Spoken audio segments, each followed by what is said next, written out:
Welcome to the NZIIA podcast.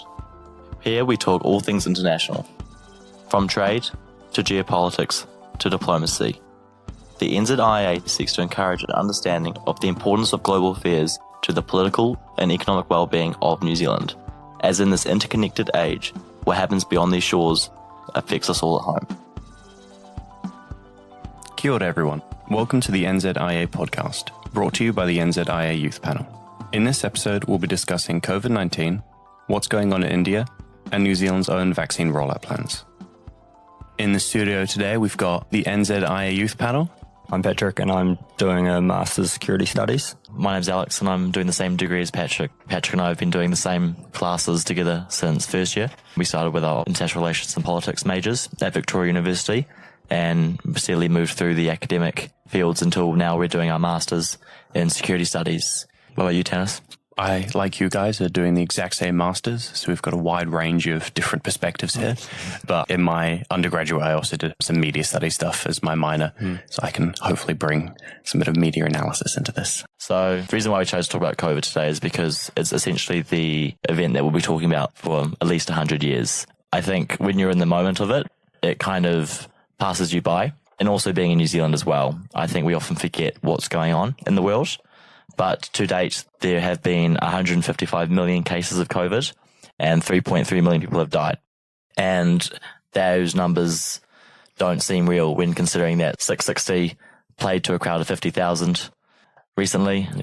And we had Cooper Duper down here in Wellington, people lining the streets. While for the rest of the world beyond these shores, infections, mutated variants are ravaging the world. People are being piled up in India and burnt because there's not enough room for anybody to be buried properly.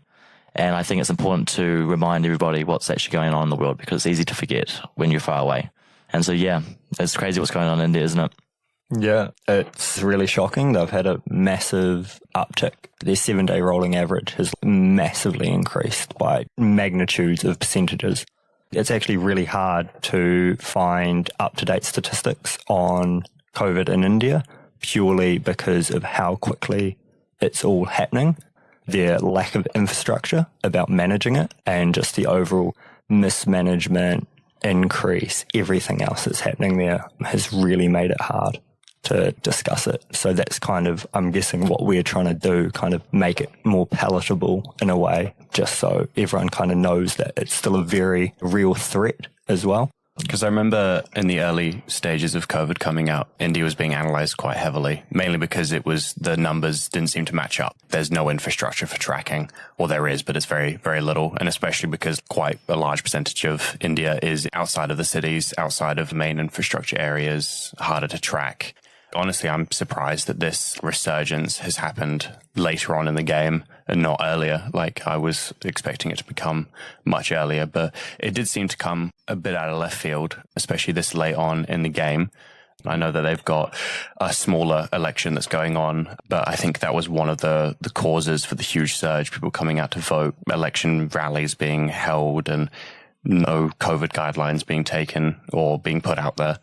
And that's definitely been coupled with the new variants coming around that are far more infectious than the first round. So just for example, just overarching, including India, at the same point in 2020 last year, when COVID was really starting to get into the full swing of things, there was 92,000 cases a day. Now there's 845,000 a day in 2021 at the same time period. So these new variants, although for many Western countries, things have really returned to normal, the infection rate has increased by 800% by those numbers. And in India, there are 20 million total cases and 226,000 people have lost their lives. But those numbers are probably grossly underreporting from everything else we've been able to read and understand coming out of India at the moment. Yeah, especially because they just don't have the beds to house people. I was reading an article before and it was just showing the situations that people are put in. They've got COVID patients lying in the back seats of cars outside of the hospital with IV drips going through the windows because that's like the makeshift beds that they've got now, a lot of them. And it just reminds me, early on, Italy had that huge surge and they didn't have the beds, didn't have the infrastructure.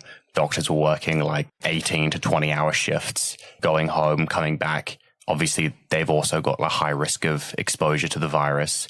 You can see videos and images of the Indian doctors now. They're having to wear the full hazmat suits, just because one doctor or even one nurse getting sick puts like a whole stunt in the progress that they've got, just because the healthcare system is not prepared for something of that magnitude. Yeah. Bring it back to your point about the IV drips through the car windows. One of the shocking kind of articles I've been reading and looking into on it is the train yards that they've set up as makeshift hospital centres. So they've got isolation units and these train carriages. They really are doing the best with what they got in terms of really trying to get on top of it again just because of this mass outbreak. But they're finding it just astronomically hard to deal with. And it's just, really kind of shocking to see that everyone's kind of assumed the worst is past with it.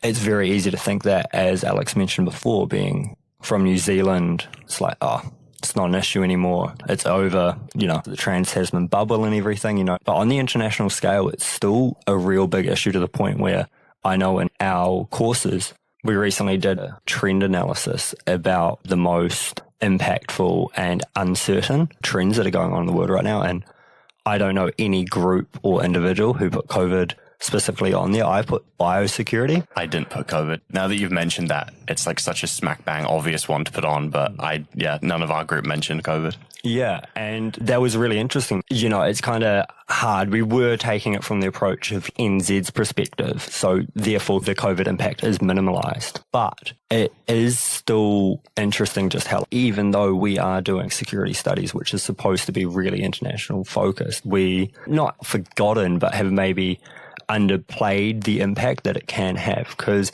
I know personally, I wrote about it, not COVID specifically, but biosecurity. And I said it's kind of alerted these Asia Pacific nations about the threat of these potential bioweapons, organic developing viruses and stuff, and how that's going to impact migration between nations, especially with China having like massive immigration towards their commercial centres as well. But it was one of those things that I think was almost too daunting to approach because no one knows how long it's going to stay around for and how long the impact is going to be here for. And that was just something I found interesting about the whole COVID India situation. Is like it didn't really get spoken about. And if it did, it was kind of on this, there's this biosecurity threat going on, but we don't really want to address it. It's kind of over. But is it really over? I mean, it's like what we were learning about in class the other week, black swans and like blind spots of security studies. And it really is like biosecurity has been on the talking point for ages. Bill Gates has been talking about a virus for God knows how long.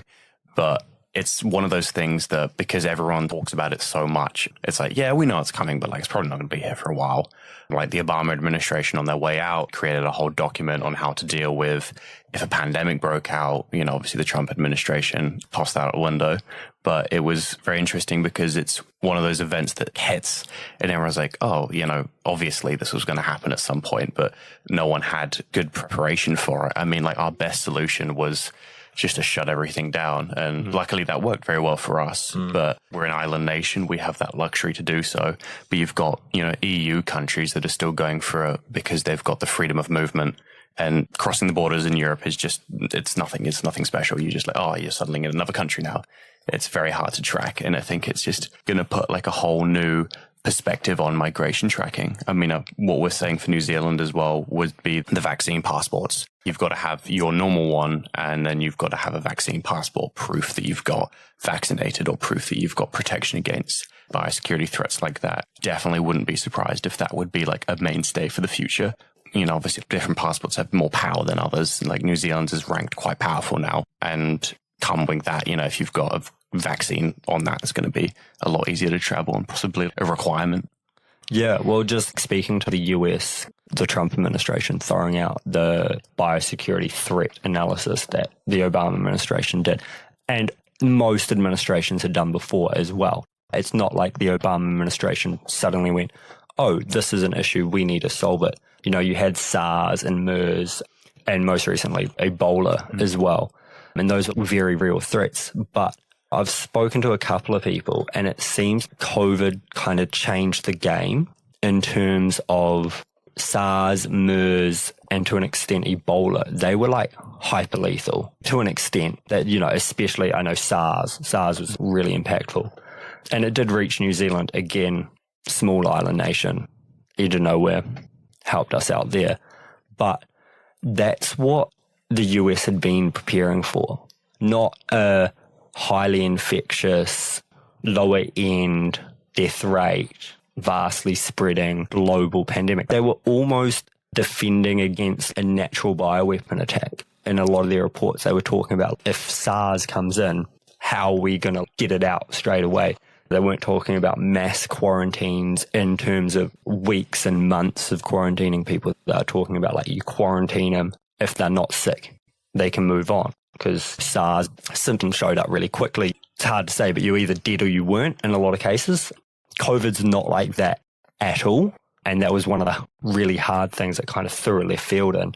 And Korea and Japan, who dealt with the SARS directly when it outbroke, they, again, really prepared for another thing. But even their anti-biosecurity infrastructure was really strained by the high infection rate, low mortality rate, because it's a weird combination, whereas viruses tend to, if they're highly infectious, they're also highly deadly, or if they're low infection, they're low deadly and then not as much of a problem. But it's kind of, from my perspective, not to be taken at face value, it threw a spanner in the works, definitely, of how to approach it and kind of the impact it's going to have going forward. It also plays to the populist kind of agenda. You've got high infection, low mortality, and then suddenly people start equating it to the cold or the flu.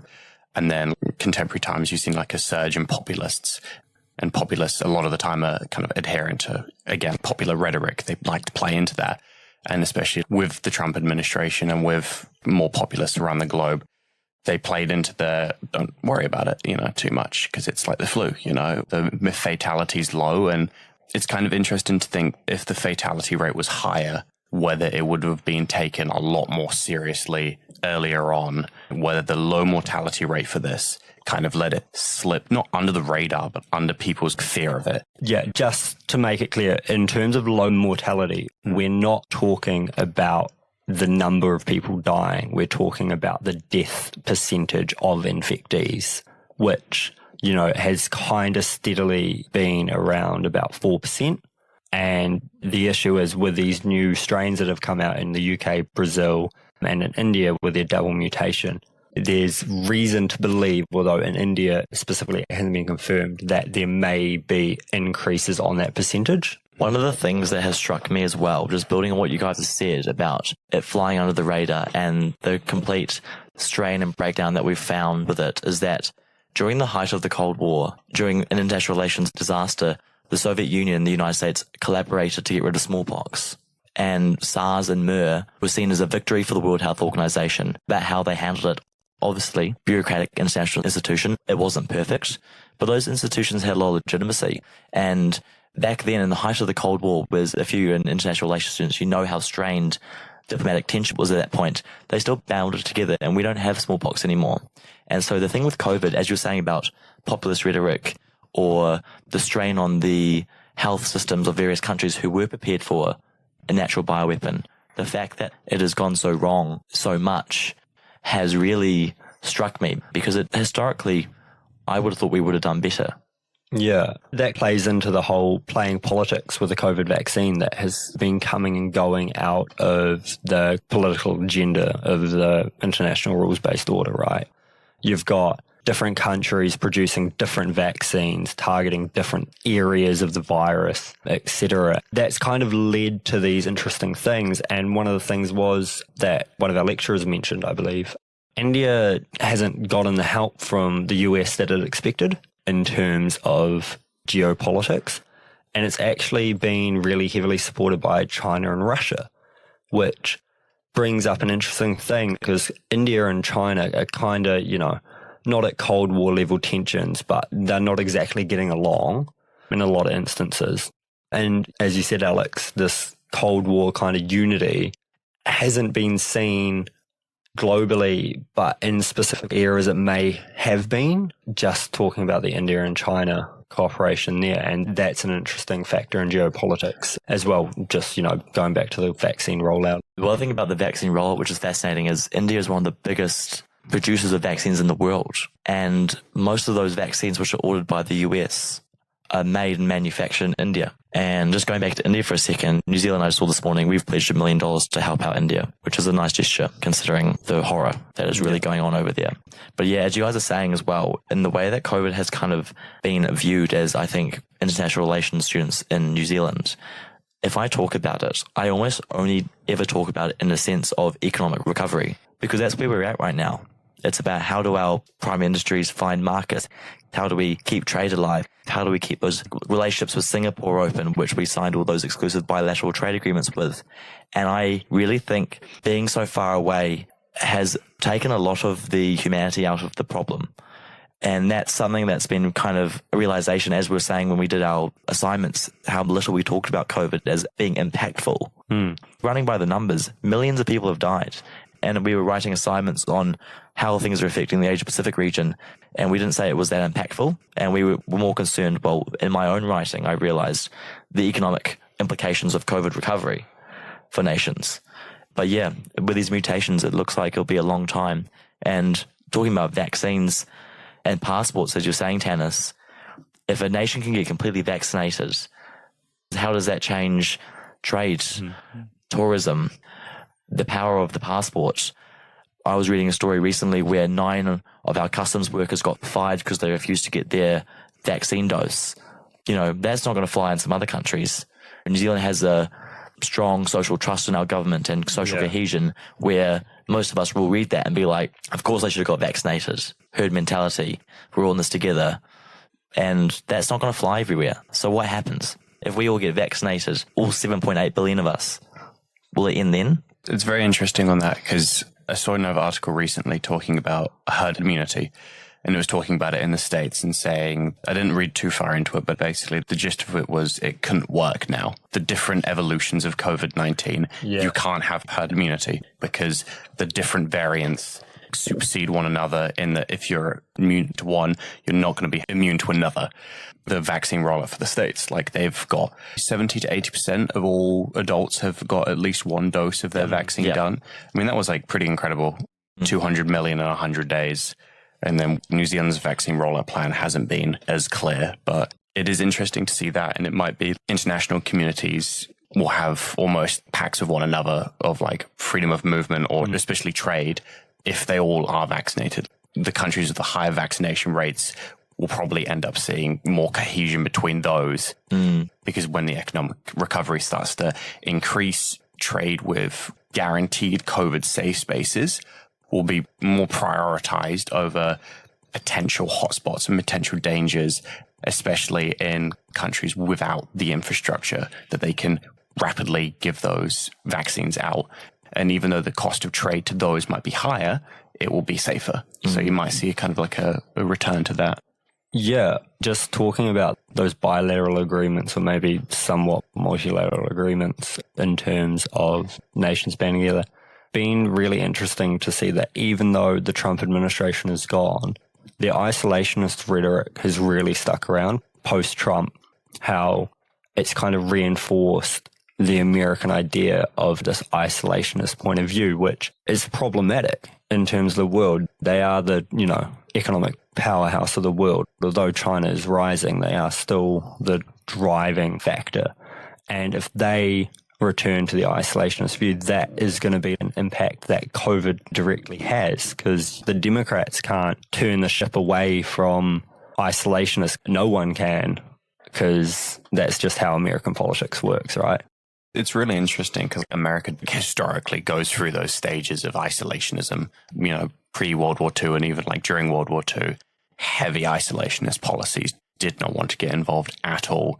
And they were still a very big powerhouse back in the day. And Europe needed American support for that. They knew that they were vulnerable to win World War II or the Allies in Europe. It's not far-fetched to think that it would turn to more isolationist. We saw that with Trump, a lot more isolationist policies. Still a heavy Asia-Pacific presence, but that was mainly because China's a rising power. They see that as a vulnerability. Yeah, I definitely think something that has also struck me about the whole COVID pandemic has been, there's been a massive vacuum I have found just in the world, in the rhetoric, in academia, in politics and diplomacy. There's pockets of it, of course, but I have found that there has been a massive retreat from leadership in the world. And being in New Zealand, far away from the rest of the world, you know, people look to New Zealand quite often for that kind of job that we've done here, while also forgetting that we are 400 miles away from anybody else. You have to go through 3 lots of security to get here. We have 4 million people, close to 5 million now. But, you know, for the rest of the world where it's far more complicated, where do we see the leadership going from here? The change that COVID will have on how states view each other, all the deal making that's gone on with the vaccines. We've only just got our order of 10 million Pfizer vaccines, and our program only started February 20th. And we have purchased enough vaccine to dose everybody twice, which is the required amount, as we're talking about for our passport rollouts and things like that, the vaccine passports. But with all that vaccine rollout, there's been no leadership. What happens after the vaccine rollout? Well, do you think there is a worse time that a global pandemic could have happened in terms of geopolitical issues, in terms of China versus the US, China's Belt and Road Initiative, the UK leaving the European Union, this kind of fracturing of multilateral institutions, which I think is an absolute terrible thing?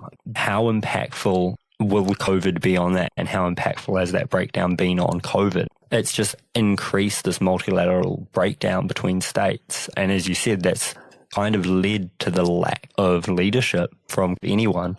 As you said, although New Zealand can put its hand up and be like, we did super well, we're a small island nation at the edge of the world. And we have to remember that. Mm. It is very interesting, like especially analyzing Europe, because, you know, Angela Merkel isn't running again. She was a powerhouse figure for European politics. You've now kind of got that power vacuum of a central leader figure.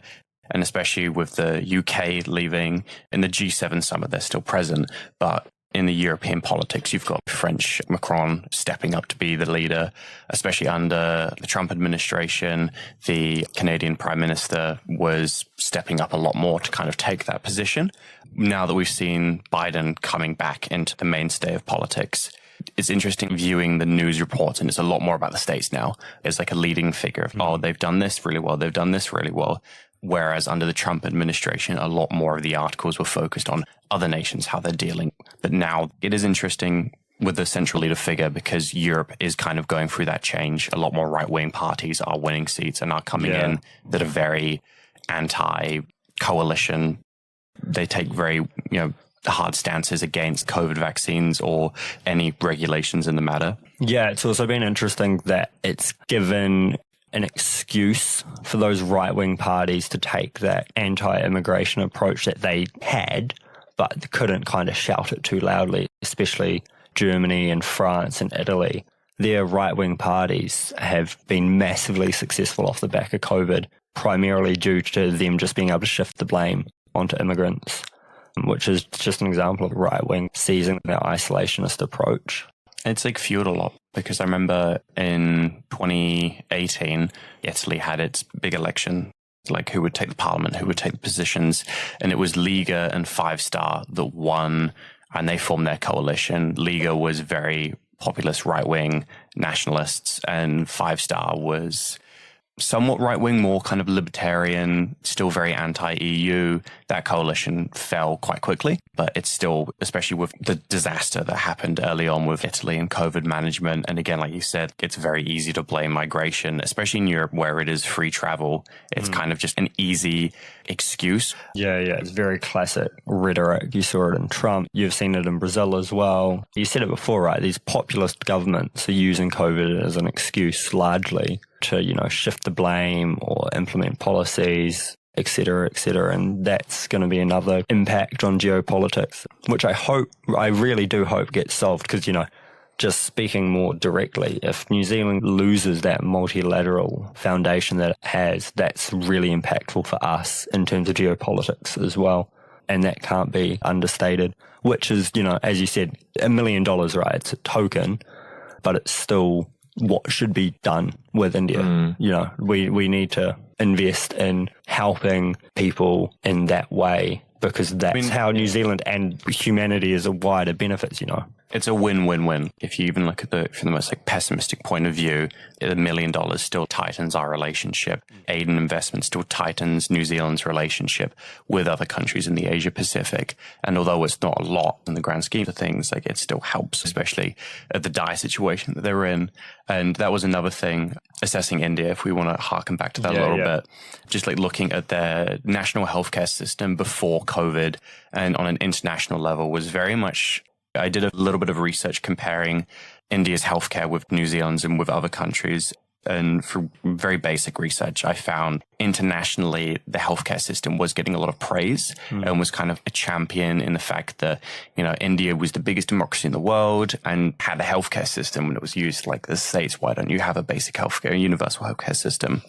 And then a closer analysis of it goes that, they have a healthcare system, but it's not funded that much at all. Yeah. It's 1.26% of GDP is funded into their healthcare system. New Zealand is around 8 to 9. Yeah. Most countries, it's around that kind of bar, especially developing countries. There's a big emphasis on healthcare infrastructure. And I think it was looking at the money that they spent per capita. I can't remember the numbers exactly, but it was looking at New Zealand spends around $1,000 to $2,000 per person every year on the healthcare. In India, it was something like $14. It's just a very gross miscalculation of the healthcare spending.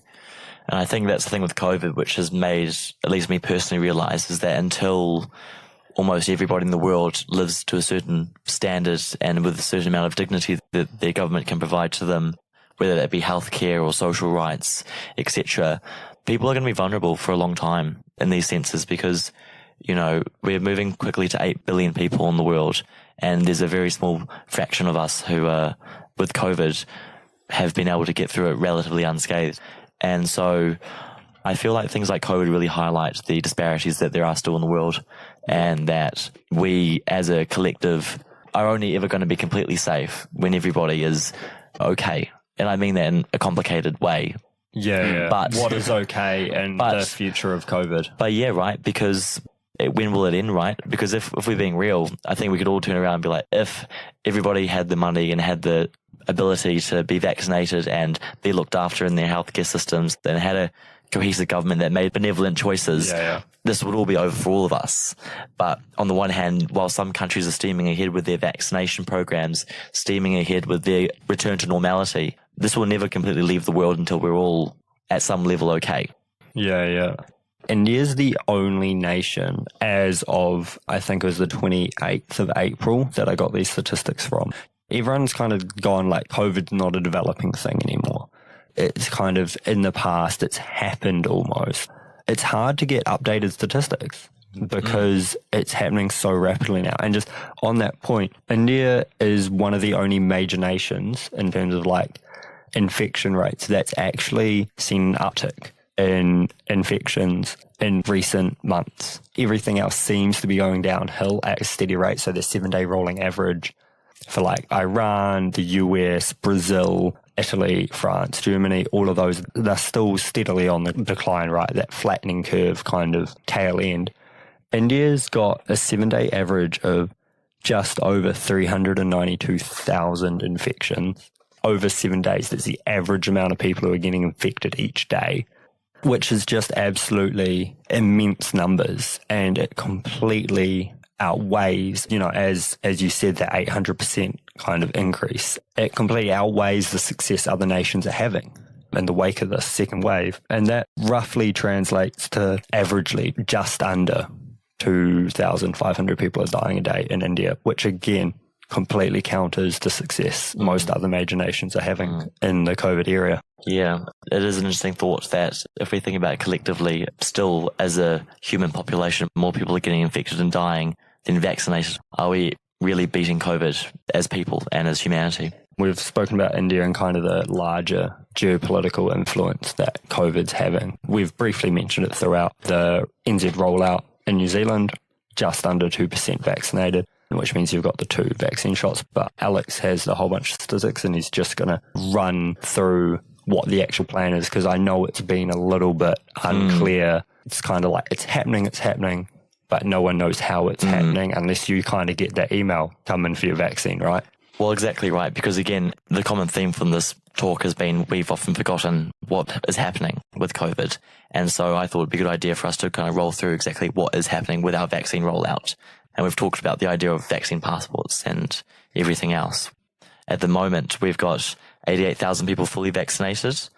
217,000 people have received their first jab, but not their second. And according to the Ministry of Health, we are 3% ahead of schedule with our planned rollout. And that is taking into account that some areas are ahead of schedule and some people are quite far back on their schedules. Northland is operating about 70% of capacity when 100% is the goal. That's the planned rollout speed. And so essentially what's happened is New Zealanders have been broken up into 4 groups. The first being border and MIQ workers who have been receiving vaccines since February, high-risk frontline workers who have been receiving them since March, people who are at risk of getting sick from COVID are going to start receiving theirs from May, so very recently. And the 4th group is the general population. And the plan is for us all to slowly start receiving our vaccinations from July. And essentially the plan is to have us all fully vaccinated by the end of next year. That's the summary. As a general question, I know that we've got, especially border security, you were talking about a little bit before, they are mandatory. If you don't have them, you will get fired. Yes. But talking to the general public, are they mandatory ones or is it more of just take it? With the information that you can gather, obviously the Ministry of Health and everyone is expecting everybody to get their jabs because, as we were talking before, it would make everyone's life easier to know that everyone is vaccinated. But there obviously will be some resistance. I think we can predict that. I just want to point out they want to make it mandatory, but obviously at-risk patients, so anyone who can't get vaccines anyway or has health risks that could be affected by the COVID vaccine, all of that, those will be taken into account. So that kind of last group of the general population is everyone minus those who could be negatively infected by getting the vaccine. And that's just important. You won't have somebody barging down your door saying, this is your turn to get the vaccine, take it. If you do have your doubts, there are channels to go through, but it is assumed or desired that if you are a healthy average citizen, you will be getting the vaccine. And also the capacity of providing vaccines is increasing. So we've gone from a couple of weeks ago doing about 15,000 doses a day of vaccines given to the population. It's 60,000 now. So that is increasing. And I think what would be good is just to end on a quote from Ashley Bloomfield, who says, I'm really confident that the health system can do it. Every day they deliver a huge amount of service.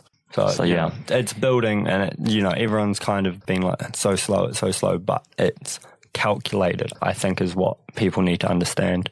On that might be something that shoots them in the foot later down the line because it is so calculated and most people in the general public will know the border security or the at-risk people that are getting their vaccinations first. I didn't even know the number was that high for the people that were vaccinated in New Zealand. And it might be that kind of unintended consequences that the general public will get a little bit frustrated because the vaccines are being specifically rolled out in targeted positions, but the general public won't see them for a little while because obviously we are the last ones that will need it in comparison with everyone else. But yeah, no, it's just very interesting to see how that will unfold.